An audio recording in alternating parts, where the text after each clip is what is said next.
Hello दोस्तों, कैसे हैं आप सभी। आई होप आप मौज में होंगे। लास्ट लेक्चर में हमने ओम्स लॉ के बारे में बात की थी, जो हमारा ओम्स लॉ का सेकंड लेक्चर था। उसमें हमने ओम्स लॉ के वैलिड होने की कंडीशन, वैलिड ना होने की कंडीशन डिस्कस की थी। कब वैलिड होता है, types of conductor on the basis of Ohm's law भी हमने डिफाइन किया था। Those are ohmic conductor, non ohmic conductor. ये तो हमारा हो गया लास्ट लेक्चर। आज के लेक्चर में हम बात करेंगे रेसिस्टेंस के बारे में।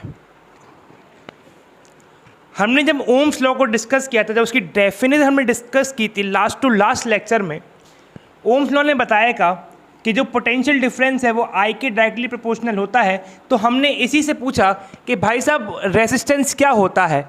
तो इन ओम्स लॉ ने हमको बबुआ नाम से बुलाया और बोला बबुआ इधर आओ। हम कहा आइए, आ गए हम, बताइए। इनने कहा देखो जो डायरेक्टली प्रोपोर्शनल का साइन है ना, इसको आप हटा सकते हैं क्या। हमने कहा बेशक हटा सकते हैं। हमने इसको हटाया और हमने एक के नाम की क्वांटिटी यहाँ पे रखी थी।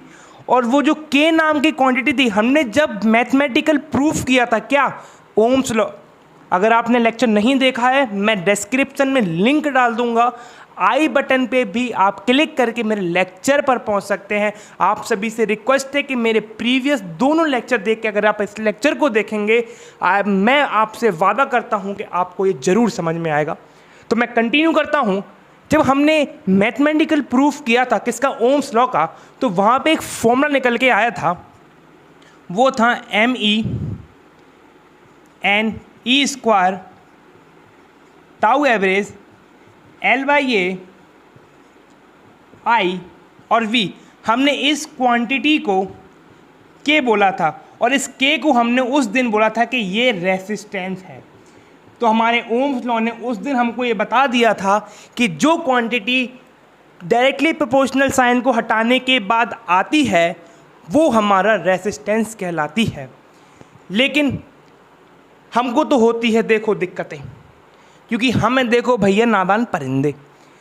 हमारे अंदर सवाल आया जब एक्सपेरिमेंट होते गए। देखो मेरी बात समझो, अगर ये डायरेक्टली प्रोपोर्शनल का रिलेशन रखता है तो इसका मतलब क्या है। इसका मतलब तो यही हुआ ना कि जैसे जैसे V बढ़ेगा या जैसे जैसे V चेंज होगा तैसे तैसे ये तुम्हारा I भी चेंज होगा।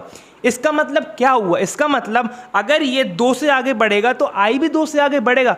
मतलब जो हमारा प्रोपोर्शनल कांस्टेंट है कि ये तो हमेशा कांस्टेंट ही रहेगा। और जो रेसिस्टेंस है वो तो बदलता है, वो कंडीशंस चेंज होने के बाद बदलता है।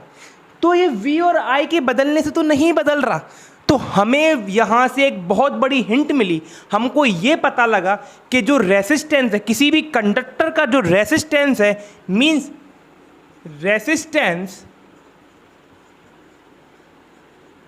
ऑफ एनी कंडक्टर, मेरी बातें ध्यान से सुनना, of any conductor is not depend on V and I। कभी भी मैं ये गलती मत कर देना कि V = IR होता है तो R = V/I होगा। तो R directly proportional to V and inversely proportional to. अगर आपने ये कर दिया तो आपने बहुत बड़ा पाप कर दिया। आपको इसके लिए फिजिक्स के जो गुरु हैं उनके द्वारा आपको सज़ा मिल सकती है। अगर रेसिस्टेंस V और I पर डिपेंड नहीं करता है तो ये करता किस पर है, हर बच्चे का यही सवाल है। तो आइए अब हम चलते हैं कि रेसिस्टेंस किन किन पर डिपेंड करता है। हमने पाया हमारा फॉर्मूला क्या आया था, V = IR में जो R की जगह पर हमने क्या लिखा था, हमने कुछ ऐसा लिखा था MENE² टाउ एवरेज L/A। लिखा था कि नहीं लिखा था, लिखा था। हमारा मास ऑफ इलेक्ट्रॉन कांस्टेंट है, कांस्टेंट है। हमारा इलेक्ट्रॉन डेंसिटी कांस्टेंट है, कांस्टेंट है। चार्ज ऑन इलेक्ट्रॉन कांस्टेंट है, कांस्टेंट है। जब तक टेम्परेचर कांस्टेंट है, जब तक हमारी कंडीशंस कांस्टेंट है, तब तक हमारा टाउ एवरेज भी कांस्टेंट है। इसका मतलब ये जो पूरी क्वांटिटी है ये एक कांस्टेंट की तरह व्यवहार, मतलब बिहेवियर इसका कांस्टेंट की तरह है। इसका मतलब जो R है वो कांस्टेंट मान लेते हैं, कांस्टेंट इनटू L/A। इसका मतलब जो रेसिस्टेंस है, रेसिस्टेंस है, रेसिस्टेंस की डेफिनेशन मैंने आपको लेक्चर में बता दी थी, पिछले 2 लेक्चर के बीच में मैंने बताई है आपको, आप वहाँ से भी देखिए। रेसिस्टेंस जो है वो L के डायरेक्टली प्रोपोर्शनल है, R is directly proportional to L, question number 1। R is directly proportional to cross section area, question number 2। जब इन दोनों को मिक्स करूँगा from equation 1 and 2, R is directly proportional to L by A. This implies that R is equal to some constant K L upon A. अब एक constant K क्या है? अब एक constant K भी आ गया। तो ये जो K constant है, ये K constant कुछ और नहीं है, हमारे सामने ही है, जो कि है हमारा ये हमारा K constant। और इस K constant को हम प्यार से क्या नाम देते हैं? इसको हम कहते हैं रेजिस्टिविटी। क्या कहते हैं? रेजिस्टिविटी। इसका सिंबल होता है रो।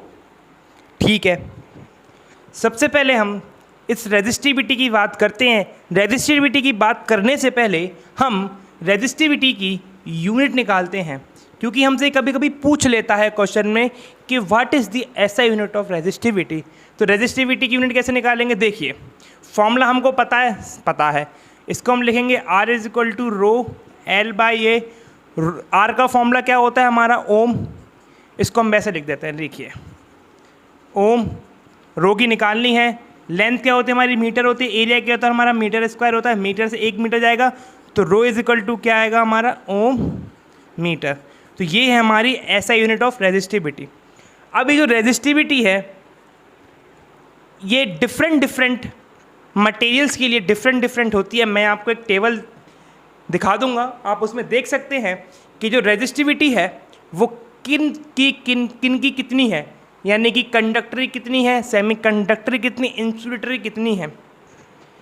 चार्ट में आप एक चीज़ ऑब्जर्व करेंगे, जितनी कम रेजिस्टिविटी होगी वो उतना ही अच्छा कंडक्टर होगा। इसका मतलब जो हमारा एल्यूमिनियम, जो हमारा गोल्ड है, जो हमारा सिल्वर है, इनकी जो रेजिस्टिविटी होगी, इनकी जो वैल्यू होगी वो बहुत कम होगी।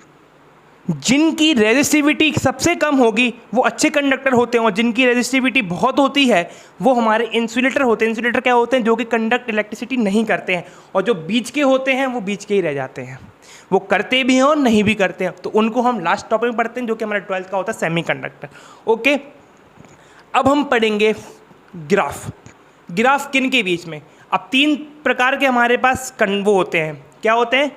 इलेक्ट्रिसिटी पास करने के लिए सब्सटेंस होते हैं। एक कंडक्टर होता है, एक इंसुलेटर होता है, और एक सेमी कंडक्टर होता है। तो हमारे पास ग्राफ पूछता है कि रेजिस्टिविटी का ग्राफ बताइए। आप कंडक्टर के साथ बताइए, आप सेमी कंडक्टर के साथ बताइए, और इंसुलेटर के साथ पूछ सकता है। अब आप ही सोचिए, जब वो इलेक्ट्रिसिटी कंडक्ट ही नहीं करता है तो ग्राफ पूछे क्या कर लेगा वो। तो अब हम पढ़ेंगे graph of resistivity versus conductor and semi conductor. हमारा पहला ग्राफ है रेजिस्टिविटी वर्सेस सेमी कंडक्टर। ये हमारे रिलेशनशिप, कौन सा रिलेशन हम यूज कर सकते हैं? Rho is equal to rho not e to the power E g बटे के टी। यहाँ पे ई जी हमारा एनर्जी गैप होता है। किसके किसके बीच में गैप होता है? ये हमारा किसी भी एटम के कंडक्शन बैंड और बैलेंस बैंड के बीच में जो गैप होता है उसको हम एनर्जी गैप बोलते हैं। कंडक्शन बैंड क्या होता है? वो बैंड जिसमें कंडक्टिंग इलेक्ट्रॉन फ्लो करते हैं, और बैलेंस बैंड जो जिसमें बैलेंस इलेक्ट्रॉन, किसी भी एटम के बैलेंस इलेक्ट्रॉन क्या होते हैं? जो आउटर मोस्ट इलेक्ट्रॉन होते हैं वो फ्लो करते हैं। जैसे कि आपको ग्राफ से पता लग रहा है कि जैसे जैसे मैं टेम्परेचर बढ़ा रहा हूँ, हमारी जो रेजिस्टिविटी है वो कम होती जाती है, और जब जब मैं टेम्परेचर कम करता हूँ हमारी रेजिस्टिविटी बढ़ती जाती है। इसको थोड़ा फिजिकली समझ के देखते हैं। देखिए, जैसे जैसे टेम्परेचर बढ़ेगा, आप ध्यान से सुनिए, मैं बहुत इंपॉर्टेंट बात बता रहा हूँ। जैसे जैसे टेम्परेचर बढ़ता है, इसका मतलब जो हमारा एनर्जी गैप है किसके बीच में? कंडक्शन बैंड और बैलेंस बैंड के बीच में, ये रिड्यूस होता है। और जितना ये कम होगा उतना ही आसान होता है बैलेंस इलेक्ट्रॉन का कंडक्शन बैंड में जाना। और जब आसान हो जाए बैलेंस बैंड से कंडक्शन बैंड में इलेक्ट्रॉन का जाना, इलेक्ट्रिसिटी कंडक्ट अच्छे से हो पाती है। आप खुद ही समझिए, जब Eg कम हो जाएगा मीन्स अगर वो कंडीशन आ जाए कि जो बैलेंस बैंड है वो कंडक्शन बैंड पे ओवरलैप कर जाए तो जो इलेक्ट्रॉन बैलेंस बैंड में होंगे वो कंडक्टिंग इलेक्ट्रॉन नहीं हो जाएंगे, और जैसे जैसे कंडक्टिंग इलेक्ट्रॉन हो जाएंगे तो इलेक्ट्रिसिटी कंडक्ट हो जाएगी। इसका मतलब कि जब टेम्परेचर बढ़ेगा तो जो सेमीकंडक्टर है वो कंडक्टर का रूप लेने लगेगा। समझ में आ गया? तो हमारा सेकंड ग्राफ है रेजिस्टिविटी वर्सेस कंडक्टर। इसमें हमने एक चीज़ देखी, हमारा सेमीकंडक्टर ग्राफ कुछ ऐसा था, तो इसका जो ग्राफ है वो ऐसा होगा। दिस मीन्स कि टेम्परेचर बढ़ाने के साथ साथ जो हमारी रेजिस्टिविटी है वो बढ़ती ही जाती है। अच्छा, अगर रेजिस्टिविटी बढ़ती जाएगी तो सर हमारा रेजिस्टेंस भी बढ़ता जाएगा ना, ऑब्वियसली बात, रेजिस्टेंस बढ़ेगा। रेजिस्टेंस क्यों बढ़ेगा आप देखिए, R is equal to rho L upon a होता है, रो होता है हमारा ME upon NE square tau average L upon a. This means rho is जो हमारा रेजिस्टिविटी है वो टाउ एवरेज के इन्वर्सली प्रोपोर्शनल रिलेशनशिप में रहता है। टाउ एवरेज क्या होता है? किसी भी दो कॉलिजन के बीच में लगने वाला टाइम। जब टेम्परेचर बढ़ेगा तो टाउ एवरेज जो है वो डिक्रीज करेगा। क्यों?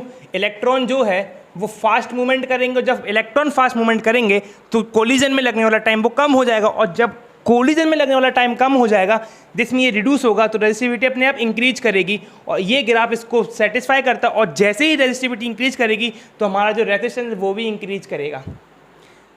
ठीक है, तो ये था हमारा रेजिस्टिविटी और रेजिस्टेंस के बारे में लेक्चर। अब हम नेक्स्ट लेक्चर में पढ़ेंगे कार्बन कोड पढ़ेंगे, कॉम्बिनेशन ऑफ रेजिस्टर भी पढ़ेंगे। तब तक के लिए आप पढ़ते रहें, इसको रिवाइज करें और मेरे प्रीवियस लेक्चर को ज़रूर देखें। मैं प्लेलिस्ट मेंशन कर दूंगा, आप उस प्लेलिस्ट को भी चेक करें। डायपोल भी मैंने कवर करा दिया, आप उसको भी देखें, अपने दोस्तों के साथ शेयर करें, चैनल को सब्सक्राइब भी करें, लाइक भी करें, कमेंट भी करें। आप मेरा सपोर्ट बना रखें, मैं आपको अच्छे लेक्चर देता रहूँगा। तब तक के लिए आप स्वस्थ रहें, सेफ रहें, घर पर रहें, पढ़ते रहें। Happy learning.